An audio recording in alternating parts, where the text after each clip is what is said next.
Originally, glyphosate was used by farmers and ranchers to clear weeds before planting and to control unwanted vegetation in areas like the pasture or other non-crop areas.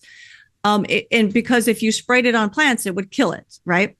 So it wasn't until 1996 when genetically engineered crops that were tolerant to glyphosate were commercially available in the United States. So 1996, that was the first time they were available, and they were called Roundup Ready. These Roundup Ready crops was very innovative, right? This was the first time that you could actually spray a plant and not kill it. You spray it, you could spray it, you could kill the weeds around it, and you could not kill the plant.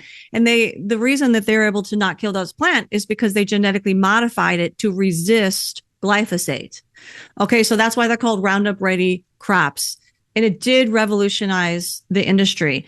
It unleashed an unprecedented rise in the use of glyphosate.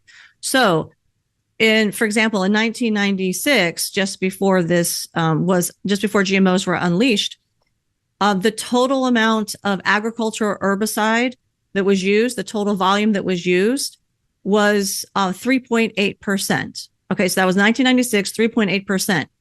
By 1998, that had jumped from 3.8% to 53.5%. And by 2010, it rose to 90%. That's huge. This has never been seen in history before. The annual use increased from about 7 million pounds in 1987 to 36 million pounds in 1992. And then it skyrocketed to 276 million pounds in 2014. And this is largely because of glyphosate-resistant crops. Today, more than 90% of corn and soybeans grown in America are genetically engineered, and they're largely engineered to be glyphosate tolerant. One of the reasons why you should care is because the ingredients derived from those genetically engineered and glyphosate sprayed crops end up in the food supply. They end up in, for example, processed foods that are sold in your grocery store.